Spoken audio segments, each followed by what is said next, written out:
21/1/2024 દિવસે લેવાઈ હતી. તો આ જે છે પરીક્ષાની બંધારણના પ્રશ્નોની આપણે ચર્ચા કરીશું. સૌથી પહેલો ક્વેશ્ચન છે કે જવાહરલાલ નહેરુ દ્વારા ખૂબ જાણીતા ઉદ્દેશ્ય ઠરાવ વર્ષ ખાલી જગ્યામાં પસાર કરવામાં આવ્યા હતા. આ ક્વેશ્ચનમાં ભૂલ પડી શકે. આપણે બધાને ખબર છે કે બંધારણ સભાની પહેલી મિટિંગ 9 ડિસેમ્બર 1946 ના દિવસે થાય છે.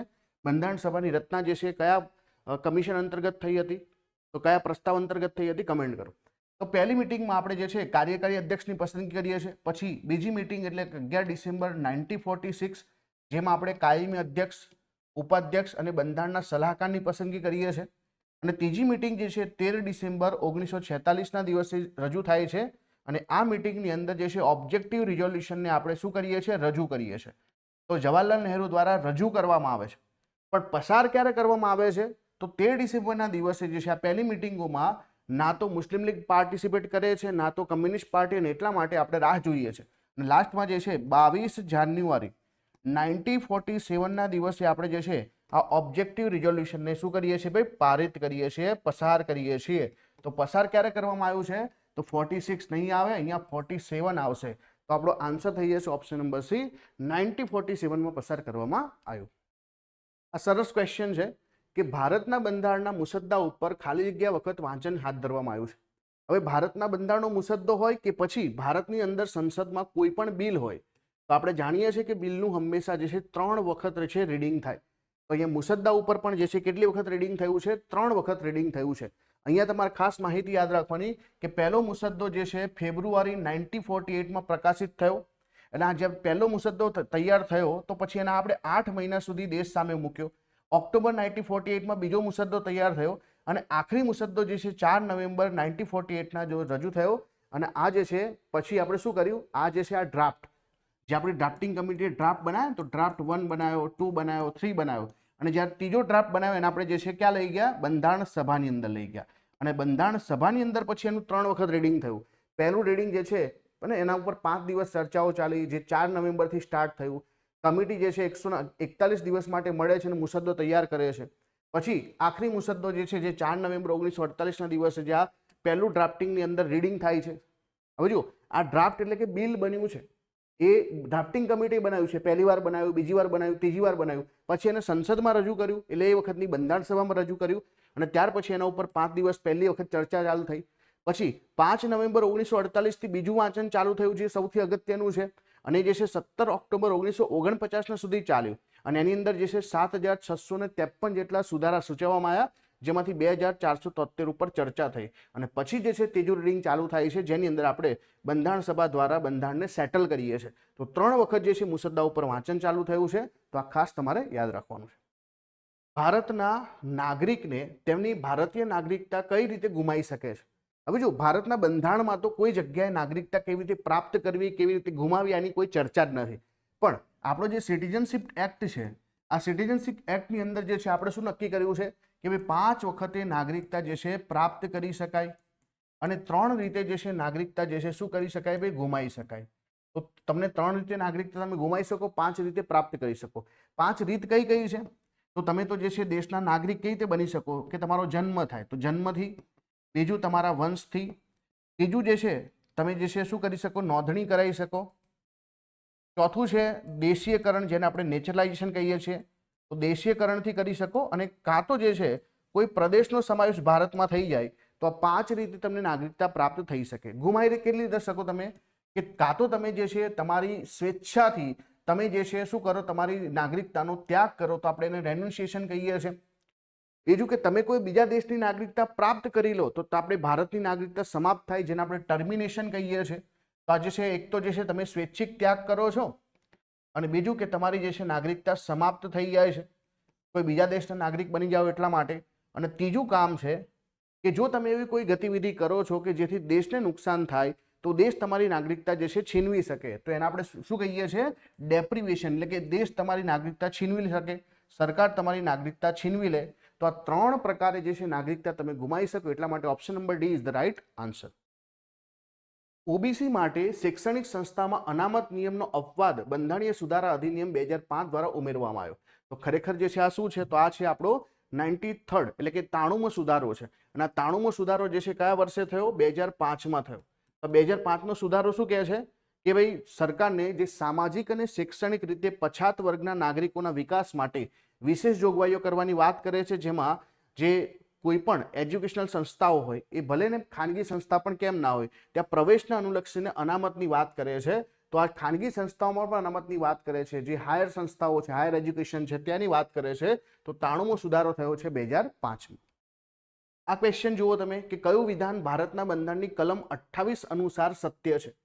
સંપૂર્ણપણે રાજ્યના ભંડોળથી નિભાવતી શૈક્ષણિક સંસ્થામાં કોઈ પણ પ્રકારનું ધાર્મિક શિક્ષણ આપી શકાશે નહીં. રાજ્યએ માન્ય કરેલી અથવા તો રાજ્યના નાણાંમાંથી સહાય મેળવતી શૈક્ષણિક સંસ્થામાં શિક્ષણ લેતી કોઈ વ્યક્તિને તેવી સંસ્થામાં અપાતા ધાર્મિક શિક્ષણમાં ભાગ લેવાની અથવા તો એવી સંસ્થામાં ચલાવાતી કોઈ પણ ધાર્મિક ઉપાસનામાં હાજર રહેવાની ફરજ પાડી શકાય નહીં. હવે આપણે બધા જાણીએ છીએ કે આર્ટિકલ 28 શું કરે છે? 28 એવું કહે છે કે તમારું જે ધાર્મિક છે શિક્ષણ અને આપણી જે છે શૈક્ષણિક સંસ્થાઓ, આ બંનેને અલગ કરી દો. આનો સીધો મતલબ છે કે શૈક્ષણિક સંસ્થાઓમાં ધર્મનું શિક્ષણ તો તમે ના આપી શકો, ધર્મનું શિક્ષણ તમે આપી શકો નહીં. અપવાદ શું છે કે તમે જે છે શું કરી શકો ભાઈ, જે રિલિજિયસ ઇન્સ્ટ્રક્શન છે એ આપી શકાય, એટલે કે જેને આપણે પ્રાર્થનાઓ કહીએ છીએ. તો એમાં પણ શું કીધું છે કે રાજ્યના ભંડોળથી સંપૂર્ણપણે ચાલતી શૈક્ષણિક સંસ્થામાં કોઈ પણ પ્રકારનું ધાર્મિક શિક્ષણ આપી શકાય નહીં. બિલકુલ સાચું છે. અને બીજું કે જ્યારે કોઈ સંસ્થાને આપણે છૂટ આપી છે કે ભાઈ તમે જે છે કોઈ શિક્ષણ આપી શકો, એવું રિલિજિયસ ઇન્સ્ટ્રક્શન આપી શકતા હોય, તો આવી પરિસ્થિતિમાં જે શૈક્ષણિક સંસ્થાની અંદર કોઈ પણ જે છે વ્યક્તિ છે તો એને તમે ફરજ ના પાડી શકો. અને શિક્ષણ લેતી કોઈ પણ વ્યક્તિને સંસ્થામાં અપાતા ધાર્મિક શિક્ષણમાં ભાગ લેવાની તમે ફરજ ના પાડી શકો, એના ઉપર જે છે હાજર રહેવાની ફરજિયાત ના કરી શકો. એટલા માટે બંને બે વિધાનો સાચા છે. તો આપણો જવાબ આવશે ઓપ્શન નંબર A અને B બંને, એટલે કે ઓપ્શન નંબર C 1 અને 2 બંને. કરવેરા ભરવાની ફરજ તે પણ નાગરિકોની મૂળભૂત ફરજ હોવી જોઈએ. આ બાબતે મૂળભૂત ફરજમાં ઉમેરવા અંગેની ભલામણ કઈ સમિતિએ કરી? હવે જ્યારે પણ આપણને મૂળભૂત ફરજ પૂછે એટલે તરત આપણને ખબર પડે કે આની ભલામણ તો આ 42માં સુધારામાં આપણે ઉમેર્યું છે. એના માટે આપણે ભાગ નંબર 4A અને એના અંદર આપણે આર્ટિકલ 51A એડ કર્યું છે. તો ભલામણો કોણે કરી હતી? તો ભલામણ કરનાર કમિટી હતી સરદાર સ્વર્ણસિંહ સમિતિ. હવે સરદાર સ્વર્ણસિંહ સમિતિ જે છે એમણે તો કેટલી ભલામણો કરી હતી? 8 ભલામણો કરી હતી. પણ આપણે જે છે એકચ્યુઅલીમાં 42માં સુધારામાં 10 ફરજો એડ કરી અને પાછળથી બીજી એક ફરજ એડ કરી, એટલે ટોટલ અત્યારે આપણી પાસે 11 ફરજો છે. હવે સરદાર સ્વર્ણસિંહ સમિતિ જે છે ભલામણો કરી, એમાં શું કઈ કઈ ભલામણો હતી કે ભાઈ ટેક્સ ભરવો એ નાગરિકની ભાઈ ફરજ હોવી જોઈએ, ટેક્સ ના ભરે તો સજા કરવી જોઈએ, અને એટલા માટે આ જે છે આપણે ઉમેર્યું નહીં. બીજું હતું કે ભાઈ નાગરિક જે છે મૂળભૂત ફરજોને આપણે કેવી બનાવો કે ભાઈ જસ્ટિકેબલ બનાવો, તો એનો મતલબ કે દંડનીય બનાવો, કે જો કોઈ ફરજનું પાલન ના કરે તો એને જે છે દંડ કરવાની જોગવાઈ હોવી જોઈએ. તો આવું પણ આપણે નથી કર્યું. અને બીજું કે આપણે આવી ફરજ પણ એડ નથી કરી, વોટ આપવો નાગરિકની મૂળભૂત ફરજ છે એવું પણ આપણે એડ નથી કર્યું. અને એટલા માટે અહીંયા કરવેરા ભરવાની ફરજ તે પણ નાગરિકની મૂળભૂત ફરજ હોવી જોઈએ એવું સરદાર સ્વર્ણસિંહ સમિતિએ સૂચવ્યું હતું, પણ આપણે એને એડ કર્યું નથી. એટલે કે ઓપ્શન નંબર B જે છે આપણો સાચો જવાબ બને છે. Option number B right answer. સંઘ કારોબારી અંગે નીચેના પૈકી કઈ જોડીઓ યોગ્ય રીતે જોડાયેલી છે? કલમ 74 રાષ્ટ્રપતિને સહાય કરવા માટે તથા સલાહ આપવા માટે મંત્રીમંડળની વાત કરે છે, અને 77 ભારત સરકારના કામકાજના સંચાલનની વાત કરે. હવે જો તમે બધાએ જે છે સંઘ સરકાર વાંચ્યું હોય તો એમાં આર્ટિકલ 74, 75, 76, 77 અને 78 આટલા આર્ટિકલ જે છે બહુ જ મહત્વના છે.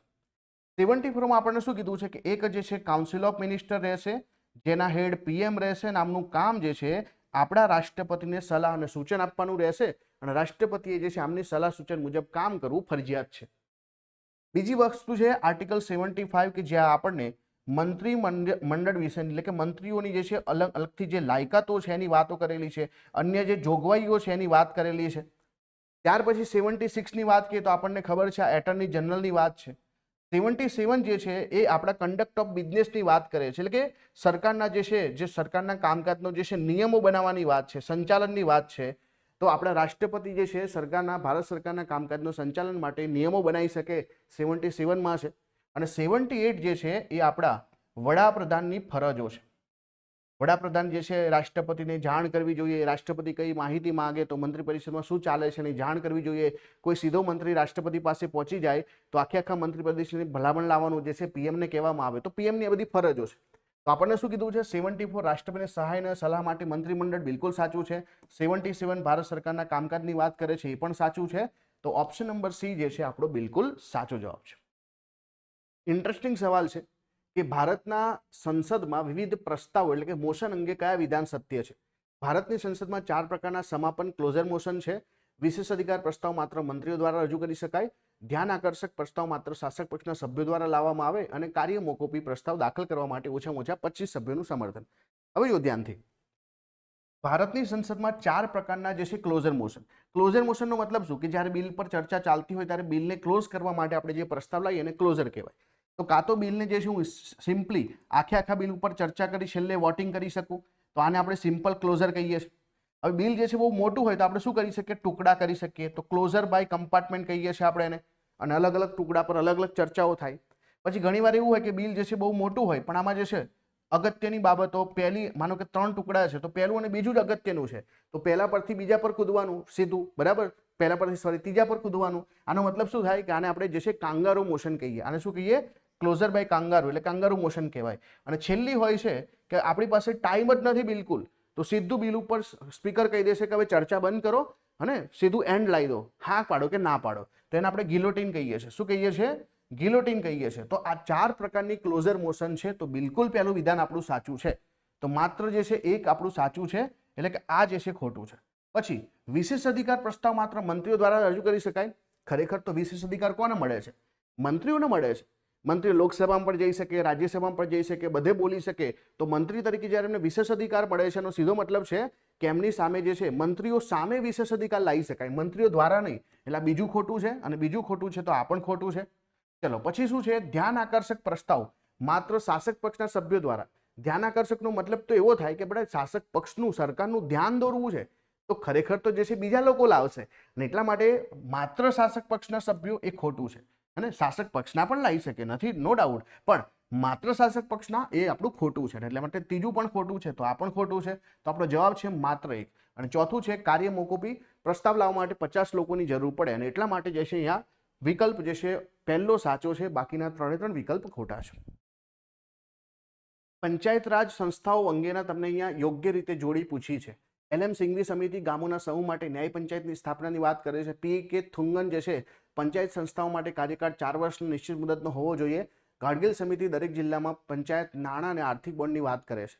તો જો તમે પંચાયત વિશે જાણતા હોય તો આ ક્વેશ્ચનનો આન્સર આપી શકાય કે આમાં ખરેખર જે LM સિંઘવી જે છે એમણે જે છે ગામના સમૂહ માટે ન્યાય પંચાયતની વાત કરી હતી. અને GVK રાવ સમિતિએ શું કીધું હતું કે જિલ્લા એ આયોજનનો મૂળભૂત એકમ હોવો જોઈએ, અને એમણે જે છે ક્યાંક ને ક્યાંક જે છે આગળ જતા બંધારણની અંદર સ્થાન આપવાની વાત કરી હતી.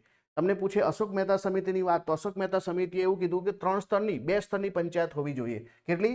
2 સ્તરની પંચાયત હોવી જોઈએ, અને આયોજનનું જે માળખું જે છે એ રાજ્યની પછી જિલ્લો તરત હોવું જોઈએ. તો અલગ અલગ સમિતિઓની અલગ અલગ ભલામણો છે, એમાં તમારે આ ભલામણ ખાસ યાદ રાખવાની થાય.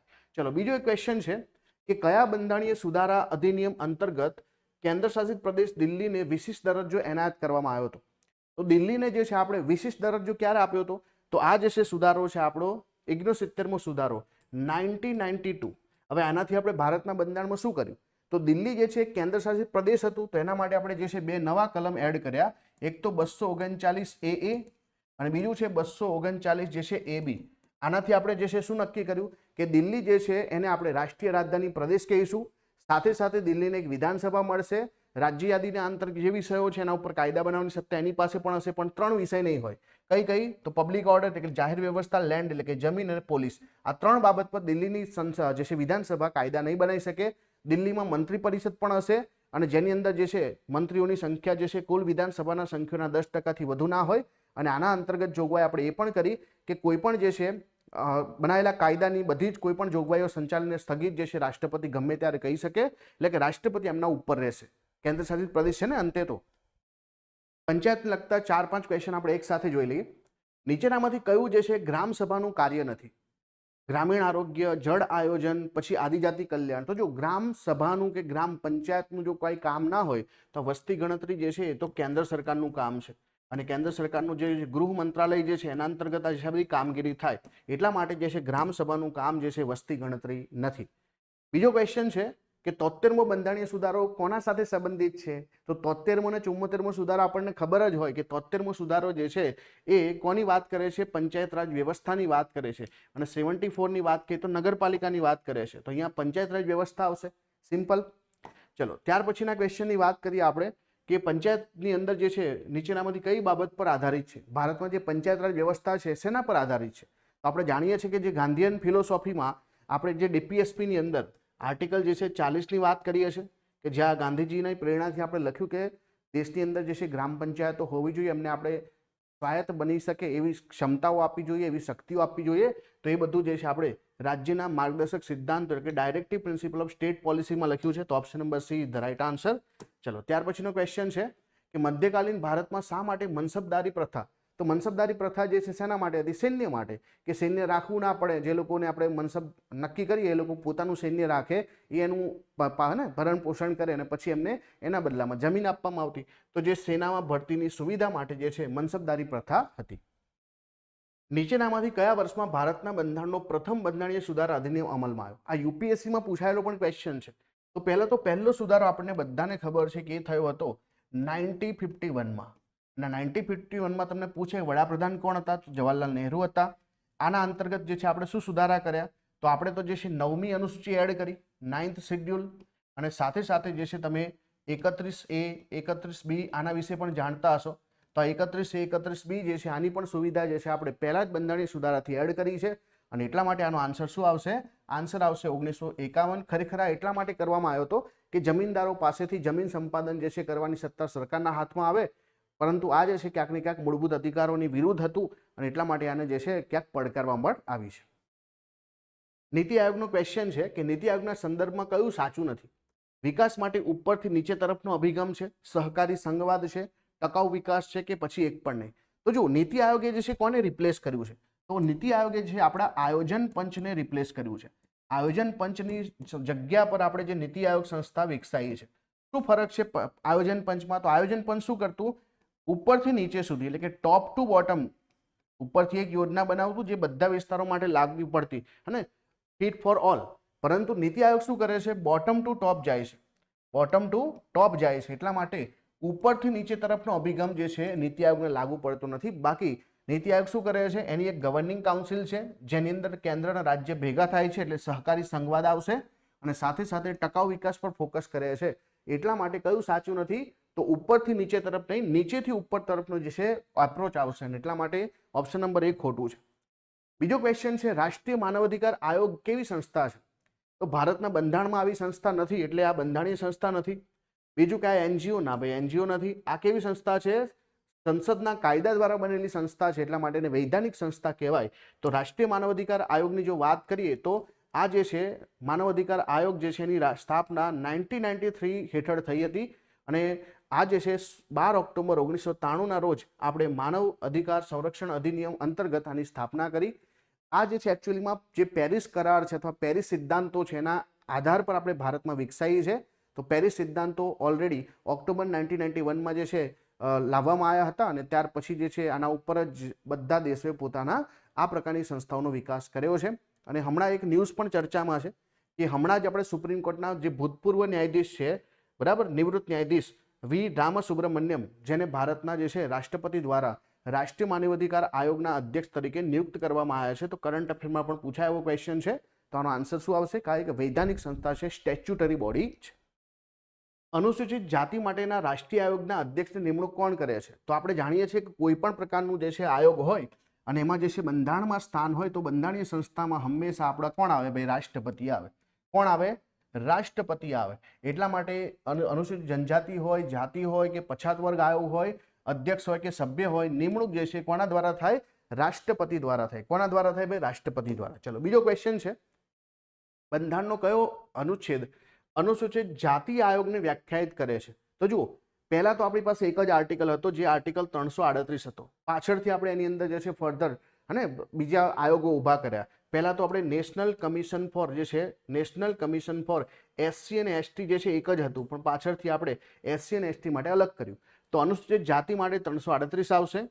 જનજાતિની વાત કરીએ તો નેશનલ કમિશન ફોર એસટી જે છે 338A આવશે અને પાછળથી આપણે 338B ની અંદર national commission four backward class પણ ઊભું કર્યું છે. તો અને અહીંયા તમને શું પૂછ્યું છે? અનુસૂચિત જાતિ એટલે કે નેશનલ કમિશન ફોર એસસી. તો તમારો આન્સર આવશે 338. ચલો ત્રીજો ક્વેશ્ચન છે કે ભારતના બંધારણમાં કયા અનુચ્છેદમાં એસસી, એસટી, પછાત વર્ગ અને એંગ્લો ઇન્ડિયન માટેની વિશેષ જોગવાઈઓ છે? તો વિશેષ જોગવાઈઓ કે એમને જે છે આપણે પોલિટિકલ રિઝર્વેશન પણ આપીએ છીએ, નોકરીઓમાં અનામતની પણ વાત કરેલી છે, એમના માટે રાષ્ટ્રીય આયોગોની પણ વાત કરી છે. એમને જે છે બંધારણમાં કઈ જાતિઓને જે છે એસસીમાં સમાવેશ કરવો, કોને એસટીમાં સમાવેશ કરવો, આ બધી વાતો ભારતના બંધારણના આર્ટિકલ 333 થી લઈને 342A સુધીમાં ચર્ચા કરેલી છે. બરાબર, કયા વિસ્તારો રહેશે બધી જ વાતો જે છે આમાં કરેલી છે. તો 330 થી 342A આવશે. સિમ્પલ ક્વેશ્ચન, ભારતના બંધારણનો અનુચ્છેદ 17 જે છે કોની સાથે સંકળાયેલો છે? તમામ લોકોને આનો આન્સર આવડે કે ભાઈ આ વાત છે અસ્પૃશ્યતા નિવારણની વાત છે, અનટચેબિલિટીની વાત છે. તો અનટચેબિલિટી નિવારણ માટે જે છે અનુચ્છેદ 17 ની જોગવાઈ છે. બીજો ક્વેશ્ચન છે કે દર વર્ષે રાષ્ટ્રીય પંચાયત રાજ દિવસની ઉજવણી થાય છે. તો કયા દિવસે થાય છે? તો જે દિવસે આપણે પંચાયત રાજ સંસ્થાઓને બંધારણમાં સમાવેશ કર્યો અને ત્યારથી લાગુ કર્યું, તો એ દિવસ છે આપણો 24મી એપ્રિલ. તો 24મી એપ્રિલ જે છે આ દિવસને આપણે 1993માં આપણે ઇમ્પ્લિમેન્ટ કર્યું. તો એટલા માટે 24મી એપ્રિલને આપણે જે છે પંચાયત રાજ દિવસ તરીકે ઉજવીએ છીએ. સરસ. બીજો ક્વેશ્ચન છે કે ભારતના બંધારણના કયા અનુચ્છેદ હેઠળ શેડ્યુલ એરિયા તરીકે જાહેર થઈ શકે? તો શેડ્યુલ એરિયા જાહેર કરવો હોય તો એના માટે સિમ્પલ તમારે યાદ રાખવાનું છે આર્ટિકલ જે છે 244(1) કે જ્યાં આપણે 244ની અંદર અનુસૂચિત વિસ્તારો અને આદિવાસી વિસ્તારો તરીકે સંયુક્ત જે છે ચોક્કસ વિસ્તારોના વહીવટની વ્યવસ્થા કરીએ છીએ. તો આવશે આર્ટિકલ 244(1) આવશે. અને પછી એક ક્વેશ્ચન સરસ મજાનો છે કે કયા રાજ્યમાં 73માં સુધારા અન્વયે પંચાયતમાં એસસી માટેની અનામતની જોગવાઈ નથી? હવે તમે બધા જાણો છો કે અમુક રાજ્યની અંદર તો પંચાયત લાગુ જ નથી પડતું. તો નાગાલેન્ડ, મિઝોરમ ને મેઘાલયમાં પંચાયતનો જે છે સુધારો જ ના આવે. પણ જ્યારે મતલબ પંચાયત જે છે લાગુ જ નથી પડતી ત્યાં તો, પણ જે અરુણાચલ પ્રદેશ છે ત્યાં પંચાયત લાગુ પડે. પણ ત્યાં આપણે શું કર્યું છે? એક અપવાદ ઉભો કર્યો છે. અને અપવાદ શું છે કે ત્યાં આપણે એસસી માટે રિઝર્વેશન નથી આપતા, કેમ કે ત્યાં એસસીની વસ્તી જ નથી. એટલા માટે ત્યાં જે છે આપણે અપવાદ ઉભો કર્યો છે. તો અહીંયા આવશે અરુણાચલ પ્રદેશ. તો ધ્યાન આપજો, નાગાલેન્ડ, મેઘાલય અને મિઝોરમમાં તો પંચાયત રાજનો 73મો સુધારો લાગુ જ નથી પડતો. સેમ પેપરમાં ક્વેશ્ચન તમને રિપીટ થયો છે અલગ રીતે કે 73માં બંધારણીય સુધારા કયા અનુચ્છેદને પ્રભાવિત બનાવે છે? ક્યારનું આપણે પૂછ્યું હતું કે ભાઈ આપણે પંચાયતની પ્રેરણા ક્યાંથી લીધી છે? તો ત્યાં જે છે આપણે ડીપીએસપીનો આન્સર હતો. હવે આપણે સ્પેસિફિક આન્સર પૂછ્યો છે કે 73મો સુધારા આપણે કયા અનુચ્છેદને પ્રભાવિત કરે છે? તો આપણે ડીપીએસપીના આર્ટિકલ 40ને પ્રભાવિત કરે છે કે જે ગાંધીયન પ્રિન્સિપલ છે, અને આનાથી પ્રભાવિત થઈને આપણે 73મો સુધારો કર્યો. પછી જુઓ, 1959માં પંચાયત રાજની શરૂઆત ક્યારે થઈ હતી? મતલબ કઈ જગ્યાથી થઈ હતી? તો એ જે છે જવાહરલાલ નહેરુનો સમય હતો કે જેમણે રાજસ્થાનથી જે છે પંચાયત રાજ સંસ્થાઓની શરૂઆત કરી હતી, અને રાજસ્થાનના નાગોર ખાતેથી. બરાબર, સ્પેસિફિક જગ્યા તમને ખબર હોય તો તમે લખી શકો છો. તો અહીંયા જે છે નાગોર, રાજસ્થાનના નાગોરથી અહીંયા શરૂઆત થઈ હતી. અને પછી કે પંચાયત રાજ વ્યવસ્થાનો હેતુ જે છે શું છે? ગ્રામીણ સમૃદ્ધિ છે, ગ્રામીણ વિકાસ છે, રાજકીય વિકાસ છે, કે ઉપરના તમામ? તો પંચાયત રાજ વ્યવસ્થા આપણે જે છે ગામડાઓ સુધી પહોંચાડીએ છીએ, એનો મુખ્ય ઓબ્જેક્ટિવ શું છે? આ તમામ. આપણે ગામડાઓ સમૃદ્ધ કરવા છે, ગામનો વિકાસ કરવો છે, અને રાજકીય વિકાસ કે લોકો પણ જે છે આજે પોલિટિક્સમાં પાર્ટિસિપેટ કરે અને પછી એ લોકો જે છે ઉપર વધે, આગળ વધે. તો એ પણ આપણો ઓબ્જેક્ટિવ છે. 74માં બંધારણીય સુધારા હેઠળ નગરપાલિકાને બંધારણીય માન્યતા આપવા માટે કયો ભાગ ઉમેરવામાં આવ્યો? હવે આપણે જાણીએ છીએ કે 73મો સુધારો પૂછાય એટલે ભાગ નંબર 9 આવે. 74મો સુધારો પૂછાય એટલે ભાગ નંબર 9A આવે. અને અહીંયા જો તમને અનુસૂચિ પૂછવામાં આવે તો અહીંયા 11મી અનુસૂચિ આવે, અહીંયા 12મી અનુસૂચિ આવે. વિષયો પૂછે તો અહીંયા જે છે 29 આવે. અને અહીંયા કેટલા વિષયો આવશે? બરાબર, કેટલા વિષય આવે તમે કમેન્ટ કરો. તો જો 73મો સુધારો, 74મો સુધારો, તો 74મા સુધારાથી ભાગ નંબર 9A આપણે એડ કર્યો છે. કયો ભાગ? ભાગ નંબર 9A. એટલા માટે ઓપ્શન નંબર જે છે એ આપણો સાચો જવાબ છે. બીજો ક્વેશ્ચન છે કે ભારત સરકાર નીચેનામાંથી કયું મંત્રાલય ગરીબ કલ્યાણ રોજગાર અભિયાન જે 2020માં શરૂ થયેલું તે અંગેનું નોડલ મંત્રાલય છે? તો તમને જો ગરીબ કલ્યાણ રોજગારની વાત કરવામાં આવે તો એ જે છે કયું મંત્રાલય હોઈ શકે? સિમ્પલ, ગ્રામીણ વિકાસ મંત્રાલય. કયું છે? ગ્રામીણ વિકાસ મંત્રાલય. પછીનો ક્વેશ્ચન છે કે ભાઈ ભારતના બંધારણની અંદર અનુસૂચિત વિસ્તારો અને અનુસૂચિત જનજાતિના કલ્યાણ અંગે કયું સાચું છે? તો અહીંયા જે છે ભારતના બંધારણની વાત કરાયેલી છે કે બંધારણના અનુચ્છેદમાં 339 જે છે આ વિસ્તારો અને જનજાતિના કલ્યાણ અંગેની વાત કરે છે. તો બિલકુલ સાચું છે.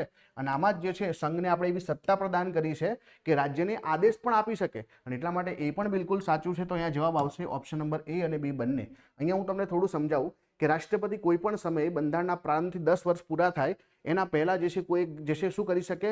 એક કમિશન બનાવી શકે, અને આ કમિશન જે છે એ ભલામણો કરશે એમના જે છે શું કહેવાય વેલફેર માટે. તો એટલા માટે અનુસૂચિત જાતિઓના જે છે કલ્યાણ અંગે અહેવાલ આપવા માટે કમિશનની રચના થવી, અને સાથે સાથે રાજ્યોને પણ આદેશ આપી શકાય કે તમે આવું કરો, આવું કરો. તો આ જે છે બંધારણીય આદેશ કહેવાશે. ને એટલા માટે જો રાજ્ય નહીં માને તો આવી પરિસ્થિતિમાં એમની સામે જે છે રાષ્ટ્રપતિ શાસન પણ લગાવી શકાય એ સુધીની સુવિધાઓ છે, એટલા માટે અહીંયા આપેલો ઓપ્શન નંબર સી બિલકુલ સાચું છે. 1960માં ભારતના રાષ્ટ્રપતિ દ્વારા અનુસૂચિત વિસ્તાર અને અનુસૂચિત જનજાતિના આયોગના નિમણૂક કરેલી. આ આયોગના અધ્યક્ષ કોણ હતા? આપણે આગળના જ ક્વેશ્ચનમાં જોયું છે કે 339માં રાષ્ટ્રપતિ જે છે બંધારણના પ્રારંભથી 10 વર્ષની અંદર આવું એક કમિશન બનાવવાનું હોય અને આ કમિશન જે છે એ આ જે છે જનજાતિઓના કલ્યાણ અંગે જે છે અહેવાલ પ્રસિદ્ધ કરશે. તો આપણે પહેલું કમિશન 1960માં બનાવ્યું અને 1960માં જે કમિશન બનાવ્યું એના અધ્યક્ષ કોણ હતા? તો એ હતા યુએન ઢેબર સાહેબ. તો યુએન ઢેબર જે છે એમણે અધ્યક્ષતા કરી. Option number B is the right answer.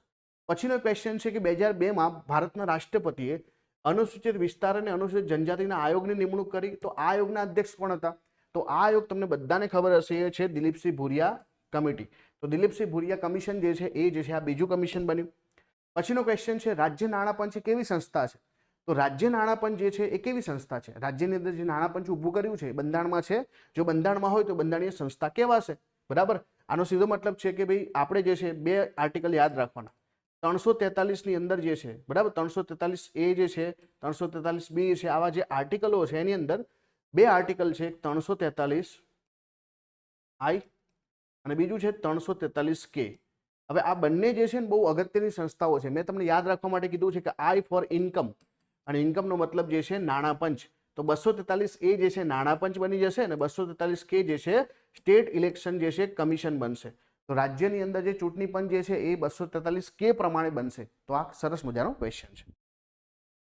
2010ના કેન્દ્ર રાજ્ય સંબંધ પરના આયોગનું નેતૃત્વ કોણે કર્યું હતું? હવે જુઓ કેન્દ્ર રાજ્ય આયોગ જે છે બે બન્યા છે. પહેલું બન્યું છે અને બીજું બન્યું છે. અહીંયા તમને જે બીજું બન્યું છે એવું પૂછાયું છે. ખરેખર 2007માં બન્યું અને એમણે 2010માં પોતાનો રિપોર્ટ સબમિટ કર્યો. તો 2007માં બન્યું અને 2010માં જે એમણે રિપોર્ટ પ્રસિદ્ધ કર્યો છે સેન્ટર સ્ટેટ કમિશન બન્યું હતું એની અધ્યક્ષતા કરનાર વ્યક્તિ હતા જસ્ટિસ મદન મોહન પુંછી. અને જે પહેલું પંચ બન્યું હતું સરકારીય પંચ. બરાબર. તો સરકારીય પંચ કયા વર્ષે બન્યું હતું તો કમેન્ટ કરવાની છે તમારે. ચલો બીજો ક્વેશ્ચન જોઈએ અહીંયા કે કઈ સમિતિ જે છે પંચાયત રાજ સાથે સંબંધિત નથી? બળવંતરાય મહેતા સમિતિ, સંથાનામ સમિતિ, અશોક મહેતા સમિતિ કે જીવીકે રાવ સમિતિ.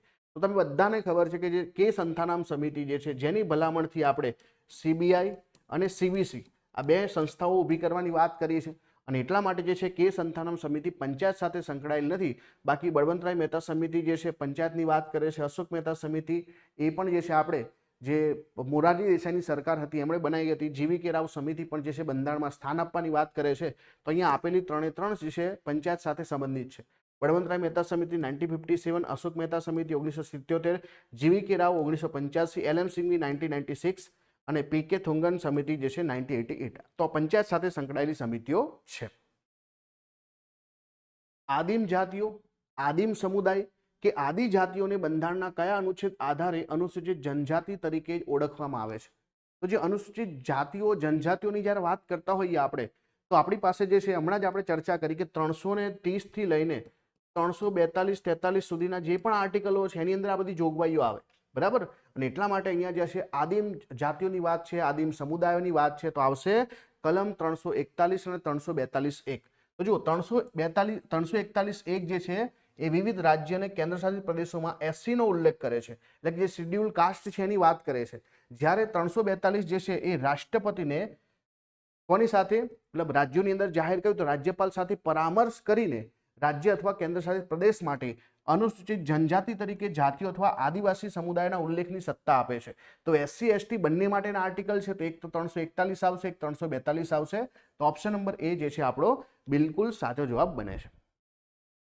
ટ્રાઇબલ ડેવલપમેન્ટ ઓફિસર ક્લાસ 2 જેની પરીક્ષા GPSC દ્વારા 21/1/2024ના દિવસે લેવાઈ અને આમાં સરસ મજાનો ક્વેશ્ચન છે કે સરકારી આવક વિશે કયું વાક્ય સાચું છે? ઇકોનોમીના પ્રશ્નોની આપણે ચર્ચા સ્ટાર્ટ કરીએ છીએ. હવે જો જ્યારે પણ તમે બજેટ વાંચ્યું હશે તો સરકારની અંદર બજેટમાં જે છે બે ખાતા હોય છે. એક તો તમારું જે છે મહેસૂલી ખાતું જેને તમે રેવન્યુ એકાઉન્ટ કહો છો એટલે કે આ રેવન્યુ આવશે અને બીજું ખાતું મૂડી કે જેને આપણે કેપિટલ એકાઉન્ટ કહીએ છીએ. પરીક્ષામાં હંમેશા તમને કન્ફ્યુઝન ઊભી કરે કયું જે છે રેવન્યુમાં આવે ને કયું જે છે કેપિટલમાં આવે. તો સિમ્પલ શું કરવાનું કે જે રોજબરોજની આવક હોય, રોજબરોજના ખર્ચા હોય, રિકરિંગ વારંવાર થતા ખર્ચા હોય, વારંવાર થતી આવક હોય તો એ હંમેશા મહેસૂલમાં આવશે.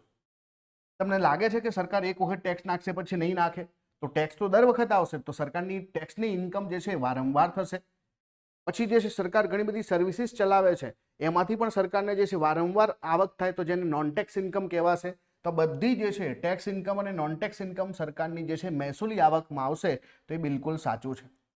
હવે જ્યારે કેપિટલ રિસીટની વાત કરીએ તો કેપિટલ રિસીટમાં હંમેશા સરકાર જે છે ક્યાંથી પૈસા પ્રાપ્ત કરે? કાં તો સરકાર દેવું કરે, કાં તો સરકાર જે છે લાંબા ગાળાના એસેટ ક્રિએટ કરીને એમાંથી પૈસા આવે. હવે શું હોય, માનો કે સરકારે કોઈ કંપની બનાવી અને પછી સરકારની જે છે કંપનીમાંથી જે છે સરકાર જે છે પોતાની હિસ્સેદારી વેચે, તો જેને આપણે શું કહીએ છીએ? વિનિવેશ કહીએ છીએ, ડિસઇન્વેસ્ટમેન્ટ. તો કાં તો ડિસઇન્વેસ્ટમેન્ટથી પૈસા આવે, કાં તો બીજું એક પોસિબલ છે કે આપણે જે છે કોઈ બીજા દેશને લોન આપીએ અને લોન જે છે જેની રિકવરી કરીએ ને તો બે ભાગ આવે. એક તો ઇન્ટરેસ્ટ આવે અને જે છે મૂડી આવે. તો જે મૂડી મળે એને આપણે કેપિટલમાં મૂકી દઈશું, જે આપણને વ્યાજ મળે, વ્યાજ તો વારંવાર મળશે ને, જ્યાં સુધી લોન પૂરી નહીં થાય ત્યાં સુધી મળશે, અને એટલા માટે આ રેવન્યુમાં આવશે. તો આ પણ યાદ રાખજો, ક્યારે જે છે તમને પૂછે કે કોઈ દેશને આપણે લોન આપી હોય તેમાં વ્યાજ આવે શેમાં આવે, તો એ જે છે મહેસૂલીમાં આવે, અને જો તમને મૂડી પાછી મળે શેમાં આવે, તો કેપિટલમાં આવે. તો જે ઋણની વસૂલી કરીએ તો સિમ્પલ ઋણની વસૂલી કે આપણે જે છે મૂડી પ્રાપ્ત કરીએ છીએ, તો આ બધું જે છે મૂડીગત આવકમાં આવે, અને એટલા માટે અહીંયા આપેલા બંને બે વિકલ્પો જે છે બિલકુલ સાચા છે, એ અને બી બંને. ફુગાવાને ઘટાડવા માટે સામાન્ય રીતે કયું પગલું લેવામાં આવે છે? પહેલા તો ફુગાવો એટલે શું સમજવું પડે. ફુગાવો એટલે કે ચીજ વસ્તુના ભાવ જે છે એ વારંવાર વધતા ને વધતા જાય, જેને આપણે મોંઘવારી પણ કહીએ.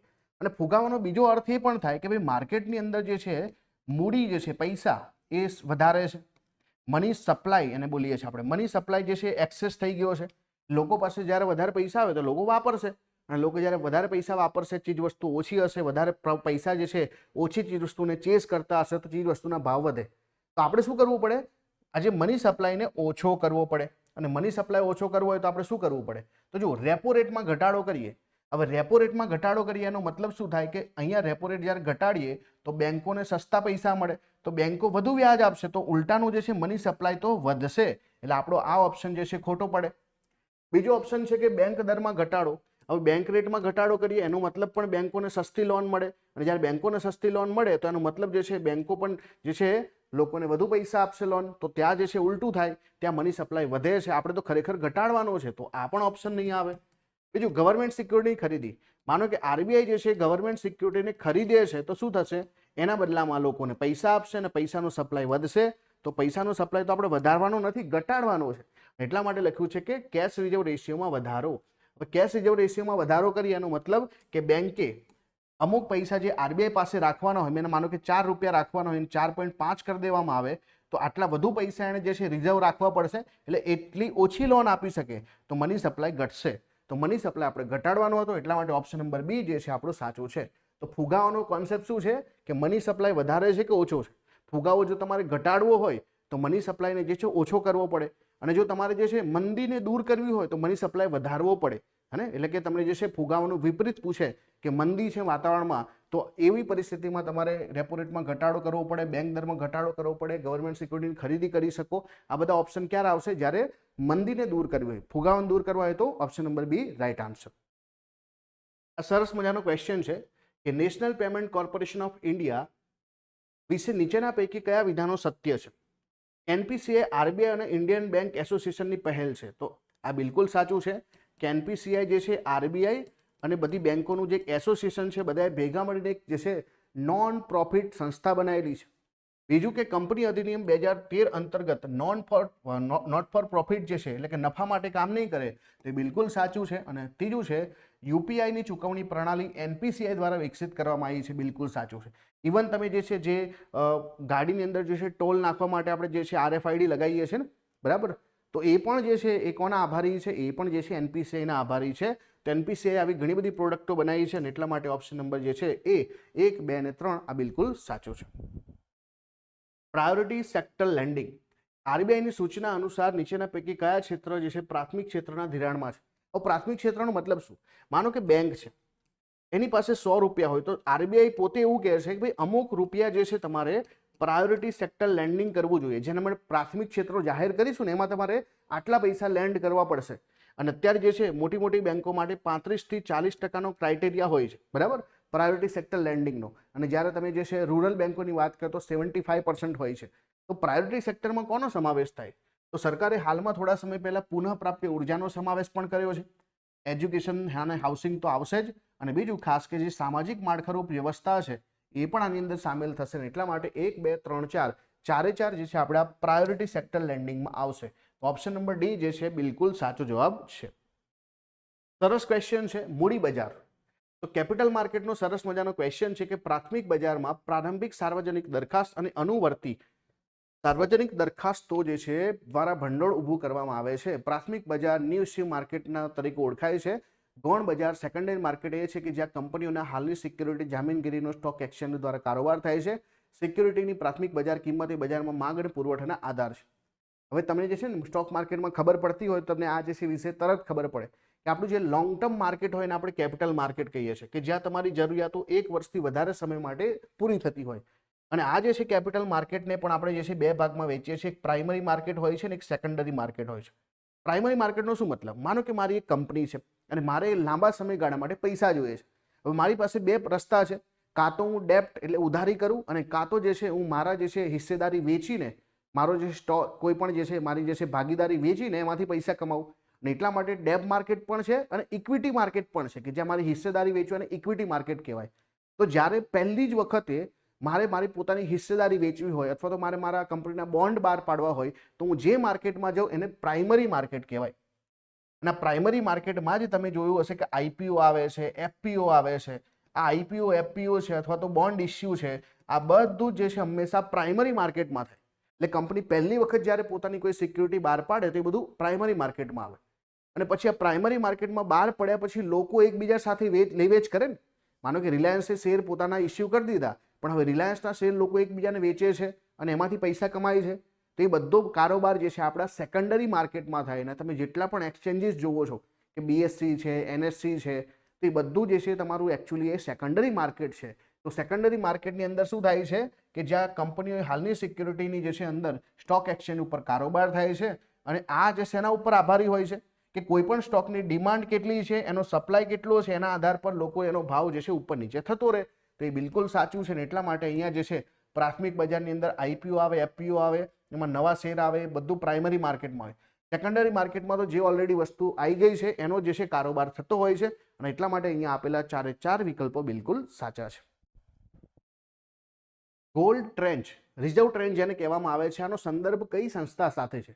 વિશ્વ બેંક સાથે છે, કેન્દ્રીય બેન્કિંગ કામગીરીમાંની એક છે, WTO દ્વારા છે કે પછી IMF દ્વારા છે? તો આ તો સિમ્પલ સવાલ છે. તમને બધાને ખબર પડે કે ગોલ્ડ ટ્રેન્ચ જે છે એ IMF દ્વારા તેના સદસ્યને પ્રદાન કરવામાં આવતી એક ધિરાણ પ્રણાલી છે. આ એક પ્રકારની ફિક્સ સિસ્ટમ હોય છે કે જેની અંદર જે છે IMF જે છે દરેક દેશોને જે છે બરાબર લોન આપવાની વાત કરે. હવે મેં જે છે સિમ્પલ ઘણીવાર સમજાવ્યું છે કે જ્યારે પણ કોઈ દેશે વિકાસ કરવો હોય ને, વિકાસ, રોડ બનાવવા, રસ્તા બનાવવા કે પછી કોઈ પાણીની સુવિધા કરવી, તો એ હંમેશા વર્લ્ડ બેંક પાસે જાય. અને જ્યારે પણ કોઈ દેશ જે છે ક્રાઇસિસમાં આવે, જ્યારે પણ ક્રાઇસિસની વાત આવે ને તો હંમેશા તમે સાંભળ્યું હશે કે ભાઈ આ દેશ IMF પાસે ગયો છે. તો ખાસ યાદ રાખવાનું કે આપણે ડેવલપમેન્ટ માટે વર્લ્ડ બેંક તરફ જઈએ છીએ, પણ જ્યારે કોઈ દેશ ક્રાઇસિસમાં આવે છે ત્યારે હંમેશા IMF તરફ જાય છે. સરસ ક્વેશ્ચન છે કે 22 ફરજિયાત લઘુત્તમ ટેકાના ભાવ હેઠળ રવિ પાક નથી. તો પહેલી વસ્તુ તો આપણને એવું પૂછ્યું છે કે અહીંયા જે છે 22 જે MSP આપવામાં આવે છે, MSP, તો MSPના 22 પાકોમાં જે છે આનો સમાવેશ થતો નથી. તો ઘઉં છે, મસૂરની દાળ છે, જવ છે. તો મશરૂમ જે છે આપણે કોઈ જગ્યાએ વાંચ્યું નથી કે મશરૂમની અંદર જે છે MSP મળે. એટલા માટે આપણો સીધો જવાબ જે છે મશરૂમ. અને બીજું કે ભાઈ પાક જે છે જે MSP છે ને બે જે છે અલગ અલગ પાકો માટે આપવામાં આવે. એક તો રવિ પાક માટે આપવામાં આવે અને જે છે બીજા ખરીફ. રવિનો મતલબ કે જે શિયાળામાં થાય અને ખરીફનો મતલબ કે જે ચોમાસામાં થાય. તો બે અલગ અલગ પાકો માટે જે છે આપણે રવિ પાક અને ખરીફ પાક માટે આપીએ છીએ. MSPની જાહેરાત જે છે એની ભલામણો જે છે કોણ કરે? CSCP કરે, બરાબર. અને આપણી જે છે cabinet committee on economic affair છે એને મંજૂર કરે છે. બીજું કે જે MSP જે આપવામાં આવે એની જાહેરાત હંમેશા જે છે સોઈંગ પહેલાં થાય, એટલે કે જે વાવણી થાય ને એના પહેલાં જે છે MSPની જાહેરાત થાય. એટલે કોઈ પણ ખેડૂત પોતાનું જે છે શું કરી શકે? એક ઇન્ફોર્મ ડિસિઝન લઈ શકે. બીજું MSP કેટલી હોય? તો જે મૂળ રકમ હોય, બરાબર, એના ઉપર બીજી 50% જે છે MSP આપવામાં આવે. તો જેટલો ખર્ચો થયો હોય એની ગણતરી કરી એના ઉપર 50% MSP વધારે આપવામાં આવે. તો MSP ગણવાની જે રીતો છે એ 3 રીતો છે. અને એમાંથી જે છે ભારત જે છે કેટલી રીતો ફોલો કરે છે અને કઈ રીત જે છે MS સ્વામીનાથને સૂચવેલી હતી લાસ્ટમાં, પણ હજુ ભારત સરકારે માનતું નથી. G20નો સરસ મજાનો અહીંયા તમને ક્વેશ્ચન પૂછવામાં આવ્યો છે કે G20ની સ્થાપના 1999માં કરવામાં આવી હતી, તો આ બિલકુલ સાચું છે. G20ની સ્થાપના 1999માં. બીજું છે G20ની જે ટ્રાયોકા છે, બરાબર, ટ્રોઇકા જેને કહેવામાં આવે છે, એમાં ઇન્ડોનેશિયા, ભારત અને દક્ષિણ આફ્રિકા છે. હવે જો જે G20 ટ્રોઇકા છે ને એ હંમેશા દર વર્ષે બદલાય. આનો મતલબ શું થાય પહેલા તો એ સમજીએ. આનો મતલબ કે એવા 3 દેશો કે માનો કે અત્યારે વર્તમાનમાં જે છે G20ની જે બેઠક 2025 છે, તો સાઉથ આફ્રિકામાં થવાની. આગલા વર્ષે ક્યાં થઈ હતી? તો ભાઈ બ્રાઝિલમાં થઈ હતી. અને એટલે કે આ જે છે આઉટગોઈંગ કહેવાશે, આ જે છે કરંટ કહેવાશે, અને જે છે આગળ જે ઇનકમિંગ છે, ઇનકમિંગ જે છે યુએસએમાં થશે. તો આનો મતલબ છે કે આ ત્રણેય દેશોને આપણે જે છે G20 શું કહીશું? ટ્રાયોકા કહીશું અથવા તો ટ્રોઇકા કહીશું. તો બ્રાઝિલમાં જે છે 2024માં થઈ, સાઉથ આફ્રિકામાં કરંટ 2025માં અને યુએસએમાં 2026માં થશે. તો તમને પૂછે કે G20 ટ્રાયોકા 2024 કઈ હતી? તો એ વખતે બ્રાઝિલમાં કરંટમાં હશે, એના પહેલા જે 23માં થઈ હશે ને 25માં જે થવાની એટલે કે સાઉથ આફ્રિકા. તો આ બદલાતું રહે. એટલે અહીંયા ઇન્ડોનેશિયા, ભારત અને દક્ષિણ આફ્રિકા જે છે ખોટું છે, બરાબર. જ્યારે પૂછાયું હતું ત્યારની વાત અલગ કરીશું. G20ની અધ્યક્ષતા તેના સભ્ય દેશો દ્વારા દર 2 વર્ષે બદલાય છે.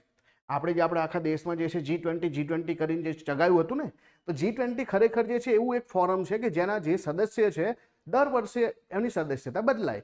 તો એનો મતલબ કે ભારતમાં મીટિંગ હોય તો ભારત સદસ્ય એનો અધ્યક્ષ બને, આફ્રિકામાં હશે તો આફ્રિકા બનશે, યુએસએમાં હશે તો યુએસએ બનશે. તો દર વર્ષે બદલાય, 2 વર્ષે નહીં.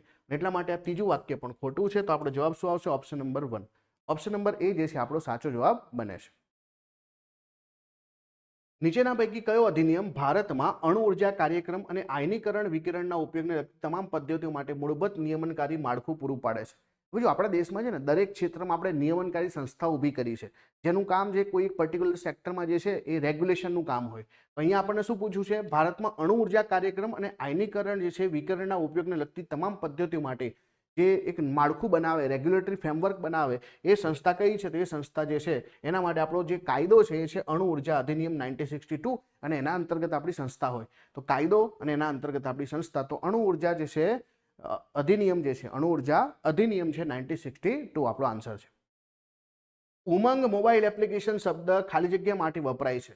તો ઉમંગ મોબાઈલ એપ્લિકેશન શેના માટે હતી? તો આ જે હતી ભાઈ unified mobile application for new age governance, વહીવટ માટે છે. ચલો બીજો એક ક્વેશ્ચન છે કે આંતરરાષ્ટ્રીય કક્ષાએ હરિત ક્રાંતિના પિતામહ કોને કહેવામાં આવે છે? તો આ બધું જાણીએ જ છીએ આપણે કે જો આંતરરાષ્ટ્રીય ક્ષેત્ર પૂછે તો નોર્મન બોરલોગ જે છે આનો આન્સર આવશે, પણ ભારતમાં પૂછે તો ભારતમાં કોણ આવશે? તો MS સ્વામીનાથન આવશે.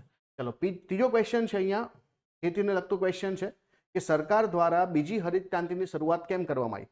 પહેલામાં તો આપણે જે છે અનાજ પકાવવું હતું મોટા પ્રમાણમાં, આપણી જે છે ફૂડ સિક્યુરિટી, ફૂડ સેફ્ટી આપણે પ્રાપ્ત કરવી હતી. પણ જે બીજી ક્રાંતિ છે શેના માટે છે? તો એ છે આપણું ટકાઉ અભિગમ માટે. અને એટલા માટે અહીંયા જે છે ટકાઉ અભિગમ સાથે કૃષિ ઉત્પાદનને વેગ આપવા માટે. તો સસ્ટેનેબલ એગ્રીકલ્ચર કરવું છે આપણે, તો આ એનો જવાબ છે.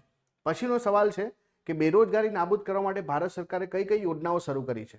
તો જે IRDP છે, NIRP છે, મનરેગા છે, તો મતલબ કે ભારત સરકારે આ તમામ યોજનાઓ જે છે શેના માટે ઊભી કરી છે? આ બધી જે છે બેરોજગારીને નાબૂદ કરવા માટે રોજગારલક્ષી યોજનાઓ છે સરકારની.